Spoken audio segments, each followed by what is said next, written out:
Over the course of just a few short days in 2021, every single person in the US learned who this woman was. And then, a few weeks later, every single person in the US learned that she had been found dead. Of course, you already know this story. You remember it because the story of Gabby Petito was probably the most viral missing person / murder case since the invention of the internet, possibly in United States history. It was everywhere. It received tons of coverage on the news and on social media.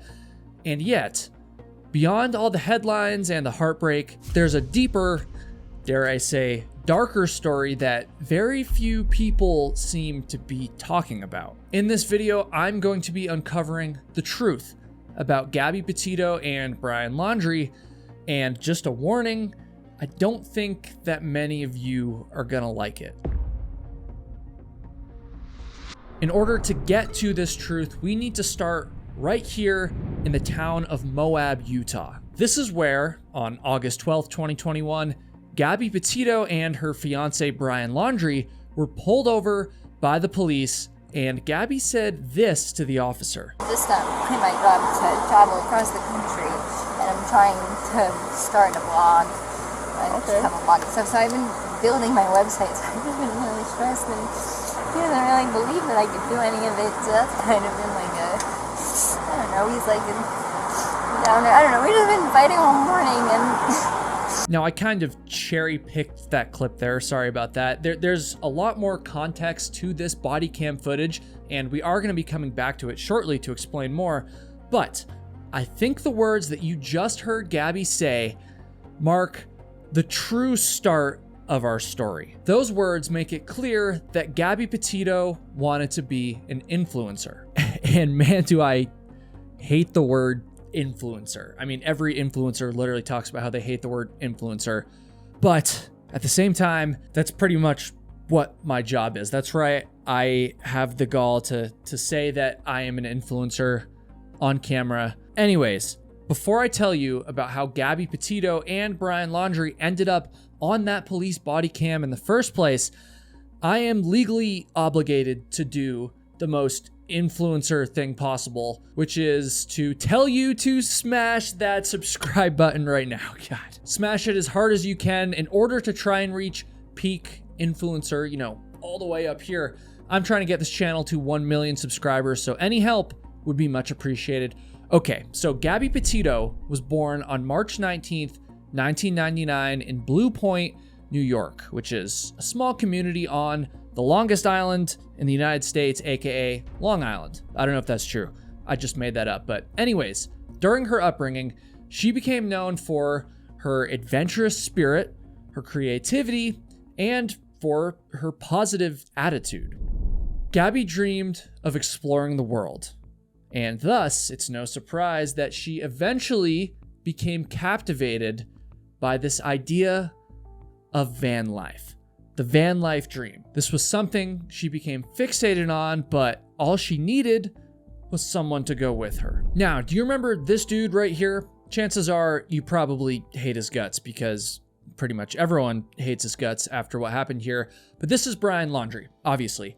And he also grew up on Long Island, and he also shared Gabby Petito's interest in travel and outdoor adventures. The two of them met while they were in school, and they began dating in high school, and then after they graduated, they would end up moving together down to Florida along with Brian's parents. They both posted a lot of content on Instagram, things like highlighting their road trips and their hikes, something I absolutely hate, and highlighting their mutual love for the outdoors and nature. They got engaged in 2020, and at this time, it appeared that Gabby and Brian were living the absolute dream. Let's be honest here. Their relationship seemed perfect, or at least it did, according to what they posted on social media. By late 2020, the classic van life dream had been firmly planted in the minds of Gabby and Brian. And honestly, this makes total sense. Now, living in a van has always been something that people do, But I feel like back in the day, years ago, it used to be kind of a negative thing, like, oh, that guy lives in a van down by the river, stay away from him. But by 2020, things had obviously changed. A lot more people were doing van life. People, from all different walks of life, all different backgrounds, people with all different reasons for doing it. Van life was more popular than ever before. And speaking of the popularity of van life, there's a number of reasons that by 2020, it was just exploding in popularity. Some people think it's because of the COVID pandemic, more people spending time inside and then realizing they want to get away from it all. I don't know. Some people say the popularity was because of the rising prices of housing or just, the overall cost of living, life just being more expensive. And I'm sure that both those reasons played a role in the popularity of van life. But I think that its popularity can mostly be attributed to one thing, and that is social media. Social media is how most people, myself included, and Brian and Gabby, of course, it's how most people find out about van life in the first place. And it's also, by the way, where people see van life romanticized to death. Van life seems super appealing at first. I mean, you get to travel the country, you get to see all these amazing sights, you get to have all this freedom. But what you don't realize is that it also means that you're gonna be in the woods in the middle of winter. It means that instead of paying thousands of dollars in rent, you're gonna be paying thousands of dollars in gas and in vehicle repairs.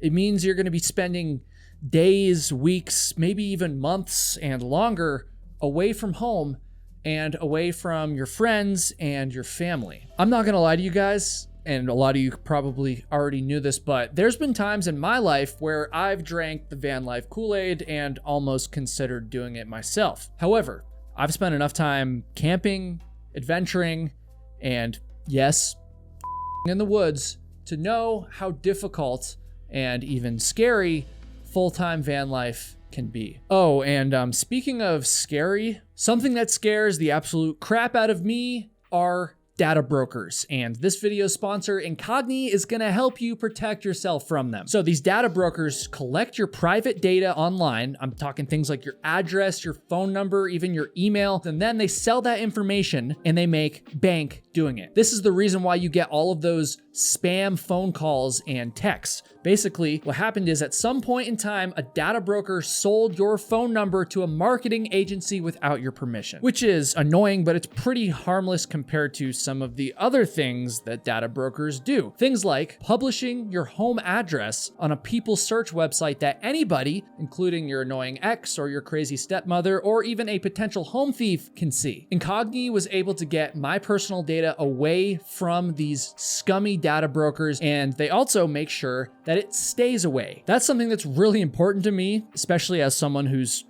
kind of public facing. I mean, you should see some of the DMs I get. And it's also why I recommend that you get the annual plan. And conveniently enough, I'm going to save you a ton of money on that very plan if you click the link in the description and use code KyleHatesHiking. You're actually going to get 60% off an annual plan. So folks, you got to do it. Go protect your personal data. That stuff is online. Anyone can see it. It's super sketchy and it shouldn't be public. So one more time, click that link, use code KyleHatesHiking, and now let's get back to the video. By the way, guys, sponsors like Incogni are a huge reason why I'm able to continue my give back mission, something you regular viewers certainly know about. It's also something I'm going to be talking about at the end of the video. But anyways, so let's get back to this van life thing. So even though I was just totally ripping on the concept of van life there, I do genuinely understand why people do it.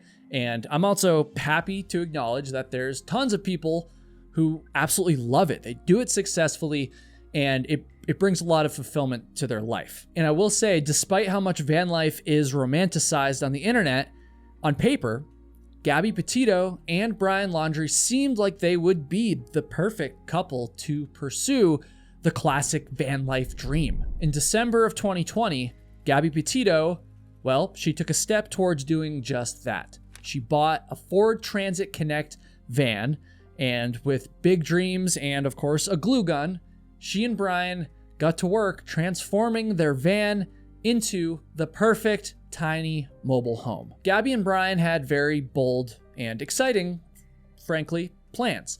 They were planning a 4-month cross-country adventure. However, we need to be honest about this. A trip like that requires 2 things. It requires comfort, hence the van, and it requires cash. And as the couple found out, comfort doesn't really come cheap. Gabby was laser focused on funding the couple's van life dream.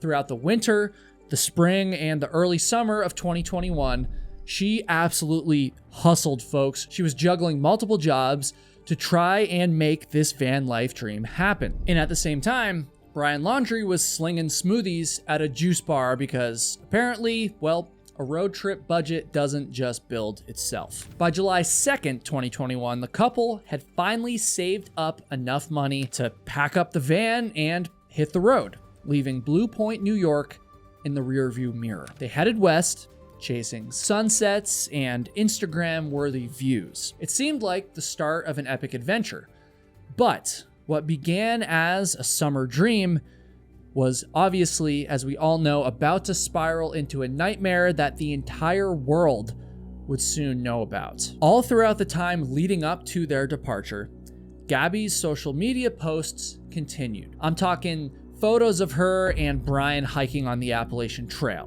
Photo after photo of their adventures, all putting out positivity and good vibes. Just like it always had, Gabby and Brian's social media portrayed a happy, stable couple that was having the time of their lives. To the outside world, their relationship looked perfect. But offline, it was, anything but. To the people that were close to Gabby and Brian, something between them just seemed off. It was almost as though the more that Gabby and Brian tried to kind of show off their amazing life on Instagram, the more obvious that the cracks in their relationship became. One of Gabby's friends was quoted saying, "Honestly, it seemed like a jealousy problem," which I understood because you look at Brian and then you look at Gabby and you're like, Gabby, you could have anyone in this entire world. He, referring to Brian again, did have jealousy issues, and that was apparent. I mean, that you could see right through it when after you hang out with them just a few times. So at first, this friend down in Florida didn't notice any major obvious red flags, but clearly she felt like Brian Laundrie had some issues, to put it mildly. But then, on a random Friday night in 2020, this very same friend noticed an obvious moment of abuse that Gabby suffered at Brian's hands. Gabby and this friend wanted to go out to a bar on this particular Friday night. Go out, have some fun, have a few drinks. Nothing crazy, nothing out of the ordinary. But the jealous and controlling Brian did not want this to happen under any circumstance. He tried to convince Gabby at first not to go out, but that didn't work. And so instead, he did what any reasonable boyfriend would do.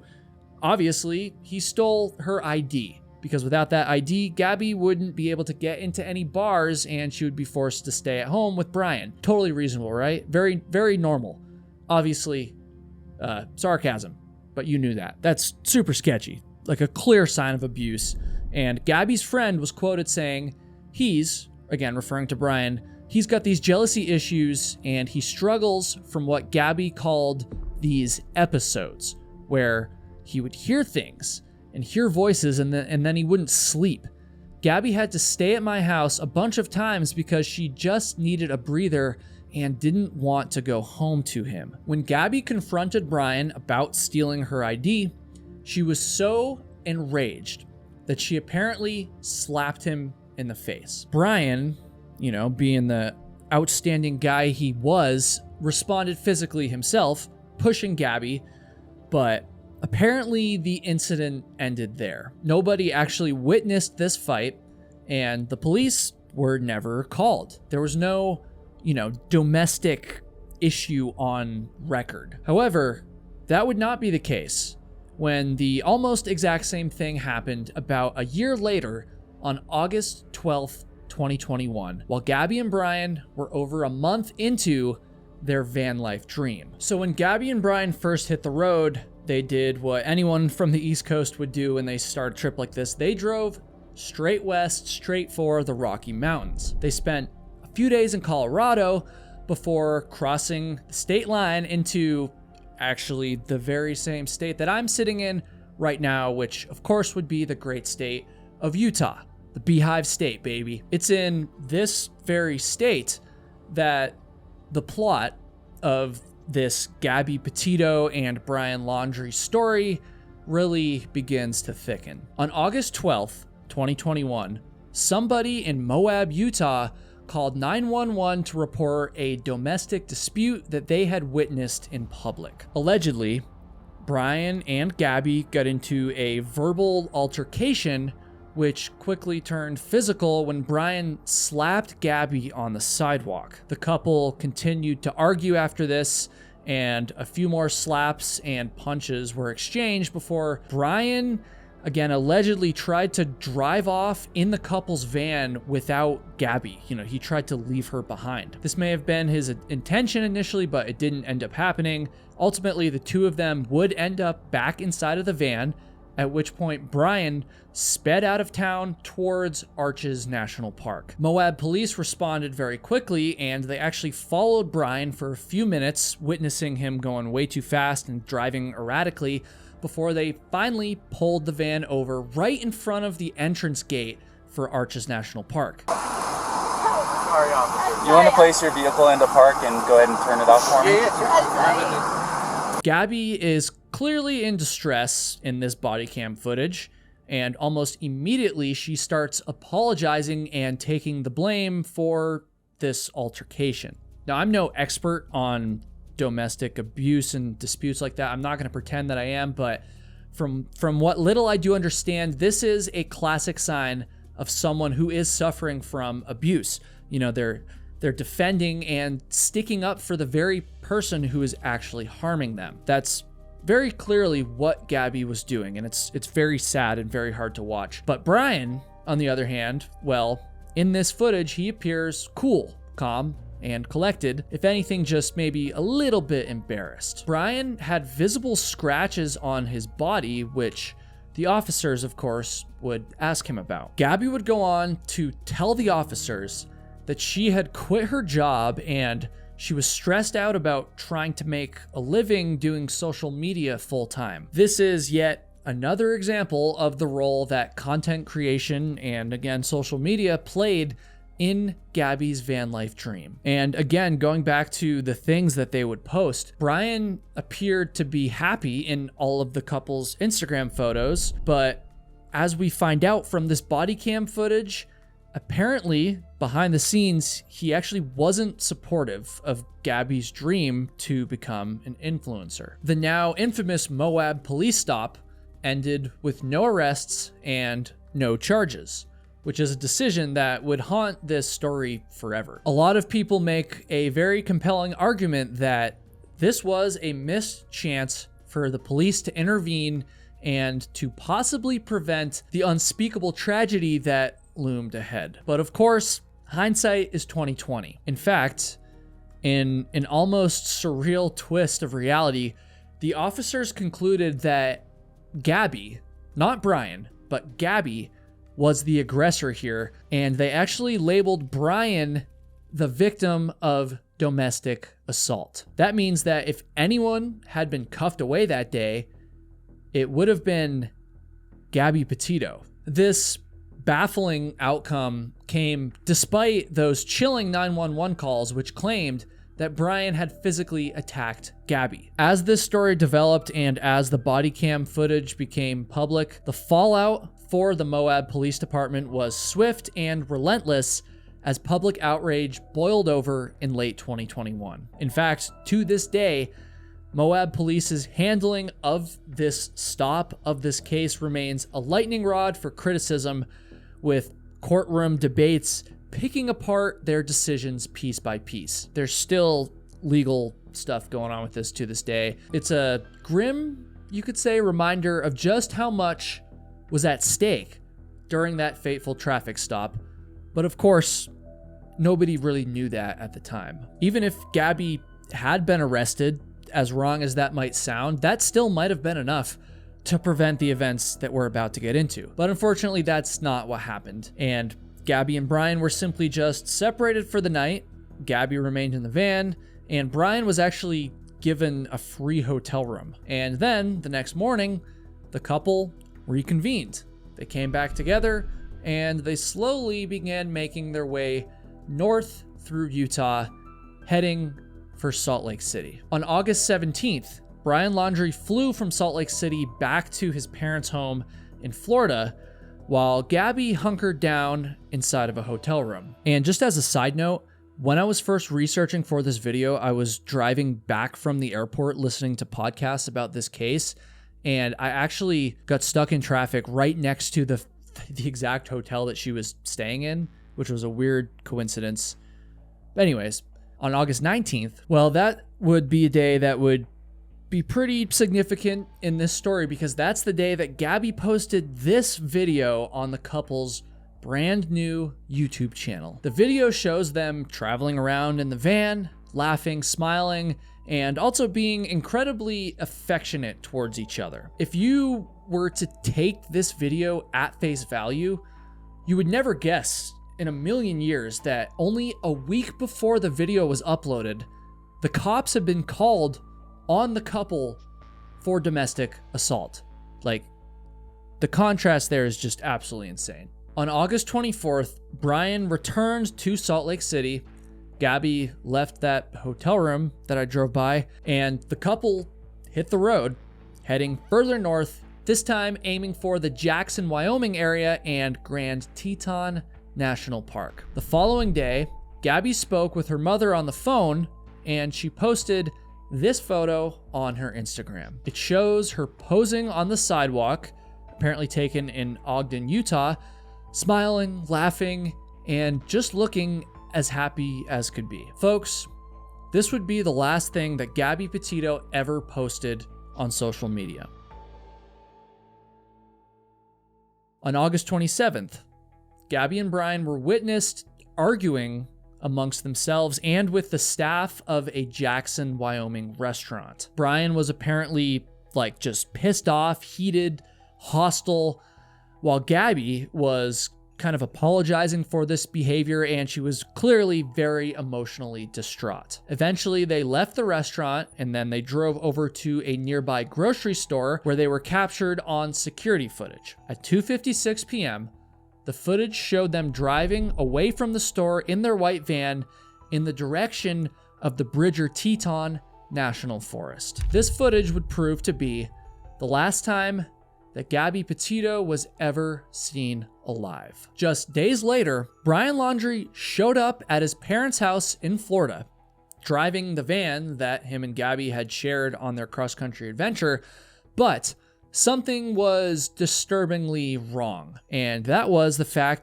that Gabby wasn't with him. Her absence was a giant red flag, obviously, and while her family hadn't yet reported her missing, they were starting to become very worried by this point. They had received a few text messages in the last few days from Gabby, but something about these texts felt off, almost as if they weren't actually written by her. And then those messages just stopped altogether. And so finally, on September 11th, 2021, after 2 agonizing weeks of silence, Gabby Petito's family reported her missing. And what happened next is almost unprecedented in American history. Within just a few short days, Gabby wasn't just a missing person, she was the most talked about name in the entirety of the United States. Her face was inescapable as the entire nation watched the unfolding tragedy,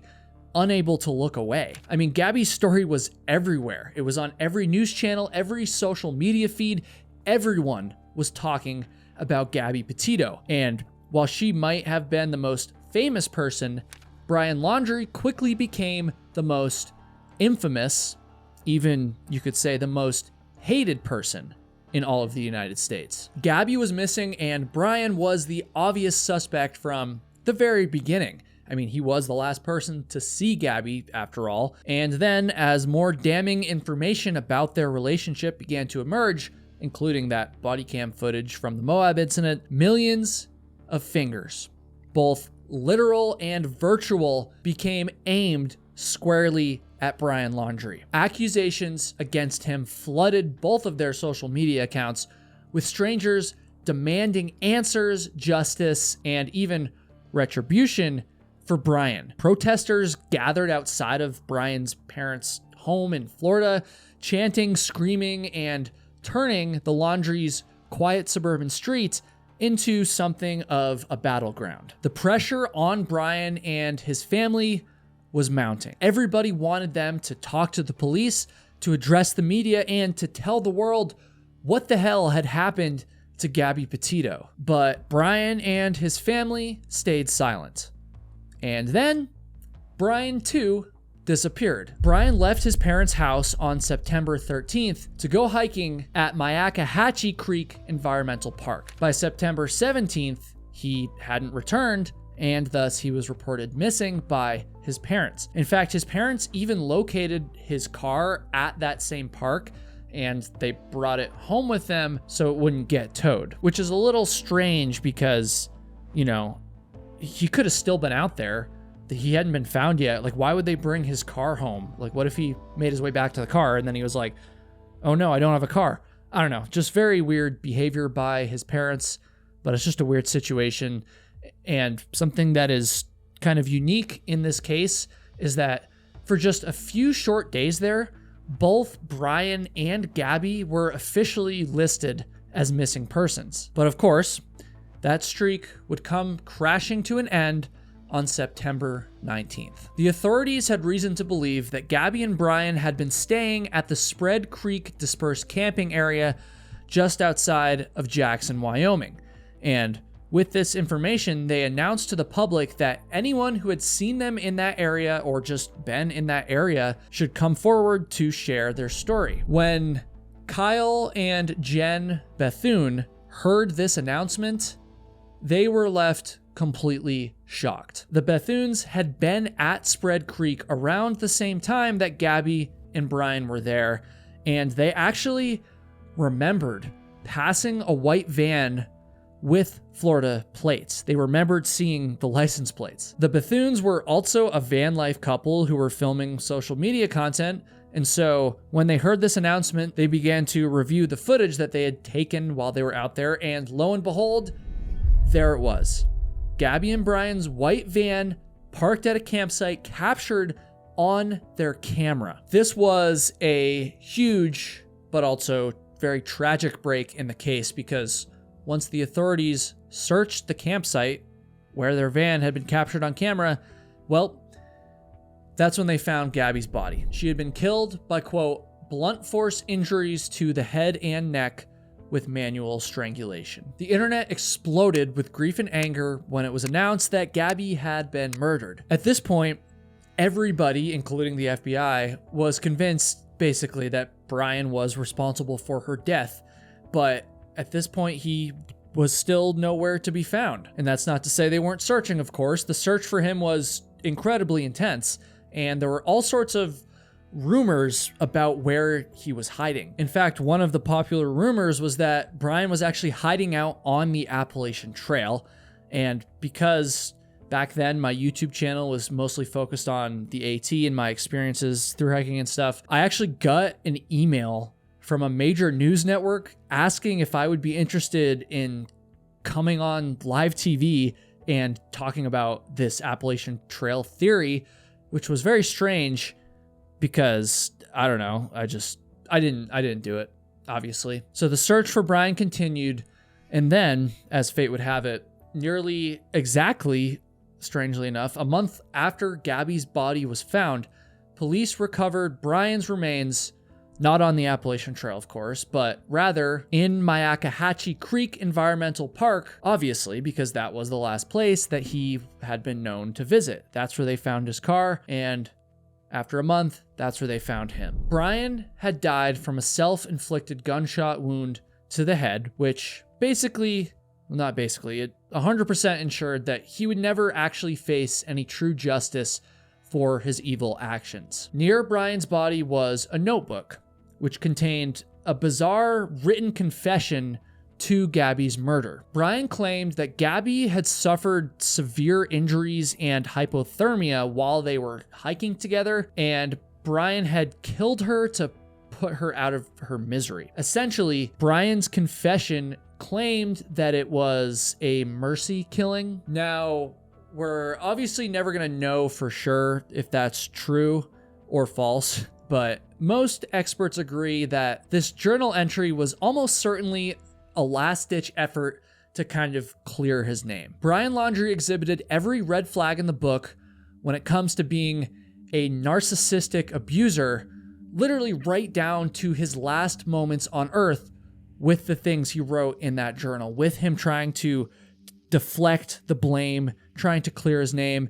I mean, let's be honest, I could spend the rest of this video ripping on Brian, talking about how evil he is, but I think we already know that. We already know how evil he is. And those evil intentions, don't get me wrong, they are worth talking about, but there's plenty of people who have already covered that, and I also have a lot in this video. And so instead, I want to talk about a few things that haven't been talked about quite as much in relation to this case, at least not by the mainstream media. Now, I'm not going to lie here, some of you might not like what I have to say next. But with that said, we're a few years removed from this case, and so I think this is as good a time as ever to reflect on it. The story of Gabby Petito and Brian Laundrie wasn't just a headline, it was a cultural phenomenon. I'm talking one of, if not the biggest viral missing person and murder case in American history. Considering that over 500,000 people vanish in the United States every single year, the virality of this case raises a very compelling question. And that question is, why? Why this case? What made this particular tragedy resonate so deeply that it overshadowed almost every single other missing person and murder case? Just as an example of what I'm talking about here, the day after Gabby and Brian were pulled over in Moab, Utah, two campers, Kylan Schultz and Crystal Turner, were both murdered just outside of that very same town, Moab. And yet, they didn't receive the same headlines and press as Gabby and Brian did. It was such a similar situation in literally the exact same place, at the exact same time that Gabby and Brian were in Moab, and yet, crickets. The only time the media even mentioned the Schultz and Turner case was to speculate if it was somehow related to Gabby and Brian's case. And it wasn't, by the way. All right, so the elephant in the room here, at least for some of you that are more cynical, is that, I don't know, a lot of people will argue that the only reason Gabby Petito's disappearance and murder became this nationwide sensation is because she was an attractive young white girl. In fact, I'm willing to bet that there's probably a number of you typing that very thing out right now.